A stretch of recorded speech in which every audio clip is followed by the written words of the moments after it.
பண்ணணும். தெருவில் போகும்போது லைன் கட்டா இருந்தாலோ ஸ்டேவேரை பிடிச்சி இழுத்து இது பண்றதாலோ வேற ஏதாவது லைன் ரோட்ல கிராஸ் பண்ணி விழுந்தாங்களோ சேஃப்டியா வந்து நீங்க தகவல் சொல்லணுமே ஒழிய நீங்க தொடக்கூடாது. வேற வீட்டுல வந்து பண்ணும்போது ஹேண்டில் பண்ணும்போது ஈர கையால மின்சாதனங்களை தொடக்கூடாது. புரியுதுங்களா? ஈர கையோட தொடக்கூடாது. மேல கொடிய மாடியிலேயே கொடியில துணியை காயப்படும் சொல்லி பக்கத்துல லைன்ல போட்டுறக்கூடாது. அப்படிலாம் பண்ணீங்கன்னா வந்து விலை மதிப்புலாம் உயிர் போயிடும். அது மாதிரி விளையாட போகும்போது ரொம்ப கவனமா இருக்கணும். கீழே வந்து ஏதாவது லைன் கிடைக்கிற சமயத்துல பந்து எடுக்கிற சமயத்துல ஏதாவது எடுக்க போறோம்னு சொல்லி இது பண்ணக்கூடாது. பட்டை விட போகும்போது கவனமா இருக்கணும். அதுவும் கம்பு ஈர கம்பு வச்சுட்டு தட்டக்கூடாது. ஒரு லைட்ல எல்லாம் கரண்ட்ல என்ன நான் பாக்குறேன் கரண்ட் எதுக்கு வயர்மெண்ட் சொல்றதுன்னு சொல்லிட்டு கம்பு வச்சு தட்டுறாங்க ரொம்ப பேரு. வீட்டுல லேடிஸ் கூட சொல்லணும், அது மாதிரி பாப்பாங்க. ஏன்னா வர முடியாத சூழ்நிலை சில விஷயங்கள்லாம் ஒரு சொன்ன பிறகு அவருக்கு பல வேலைகள் பணிகள் இருக்கும். அவர் வர முடியாத சூழ்நிலை கொஞ்சம் லேட் ஆச்சுனாக்க கரண்ட் இல்லாம வீட்டுல இருக்க முடியாது, டிவி சீரியல் பார்க்க முடியாது இல்லையா? அதனால வந்து உடனே நான் மின்சாரத்தை உடனே கொண்டு வரேன்னுக்கிட்டு நம்ம போய் அதை பக்குவம் இல்லாம ஹேண்டில் பண்ணி அது விபத்துக்கு வந்து காரணமா இருக்கக்கூடாது. மின்சார வாரியம் எதுக்கு உங்களை போல கல்வி பிள்ளை செல்வங்களுக்கு பள்ளியில் படிக்கும் குழந்தை செல்வங்களுக்கு இந்த பாதுகாப்பு விழிப்புணர்வு நடத்துறோம்னா இப்ப வந்து சமீப காலமா நிறைய விபத்துகள் நடக்குது. தெரிஞ்சு நடக்குதா தெரியாம நடக்குதான்னு தெரியல. உங்களை போல போன்ற குழந்தைகள் வந்து பள்ளிக்கு சென்று வீட்டுக்கு வர வரையும் உங்களுக்கு வந்து பாதுகாப்பு வந்து பள்ளி நிர்வாகம் தான் கொடுக்கணும். புரியுதுங்களா? அப்படிங்கிற போது நீங்க வந்து அவங்களுக்கு முழு ஒத்துழைப்பு கொடுக்கணும். சம்பந்தம் இல்லாம இந்த வேலைகளை பார்க்கணும். விளையாட போகும்போது பந்து விளையாட போய் லைன்ல படுத்துனா அது சம்பந்தப்பட்ட அதிகாரிகளுக்கு சொல்லணும், இல்லாட்டி உங்க டீச்சர்ஸுக்கு சொல்லணும். நீங்களா போய் எந்த மின்சாதனங்களையும் மின்வேர்களையும் தொடக்கூடாது. புரியுதுங்களா?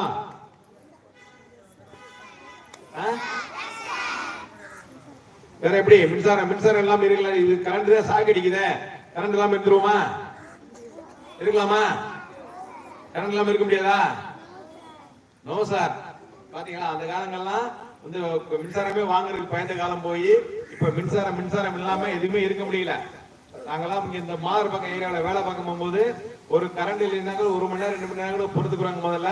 இப்பெல்லாம் வந்து முடியல, எதையுமே உடனே வேணும் கரண்ட் வேணுங்கிற அளவுக்கு அந்த அளவுக்கு மின்சார வாரிய பணியாளர்கள் வந்து உயிரை பணைய வச்சு வேலை பார்த்துட்டு இருக்காங்க.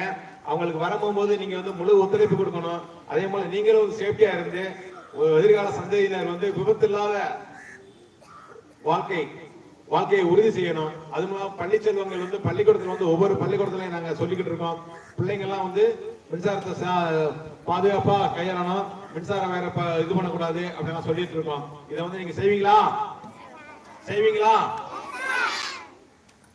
ரொம்ப நன்றி. இந்த விஷயங்கள்லாம் உங்களுக்கு தெரியாத விஷயம் கிடையாது. எல்லாமே வந்து புரிஞ்ச விஷயம், தெரிஞ்ச விஷயம் தான். தெரிஞ்ச விஷயத்த மறுபடியும் ஒரு விழிப்புணர்வு உண்டாக்குறதா உங்களோட வேலை. ஏன்னா இப்ப வந்து சொல்லிட்டு போனாலும் ஈபில சொன்னாங்களே அப்படிங்கிற ஒரு ஞாபகம் இருக்கும். கவனமா இருக்கணும். மத்த வந்து எந்த விதமான விபத்துகளுக்கு நம்ம இடம் கொடுக்க கூடாது. செய்வீங்களா? தேங்க்யூ.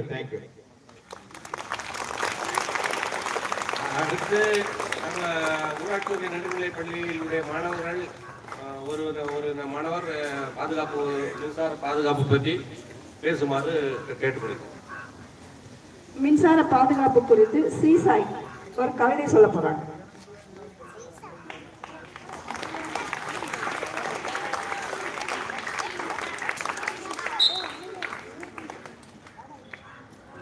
அனைவருக்கும் வணக்கம். என் பெயர் மாஸ்டீசன். நான் 5ஆம் வகுப்பு படிக்கிறேன்.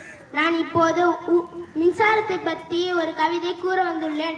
ஒளி கொடுக்கும் பகலவனும் மின்சாரமும் ஒன்றுதான். ஒன்று இயற்கை, மற்றொன்று செயற்கை. தாயை படித்தாலும் தண்ணீரை படிக்காதே என்பது பழமொழி.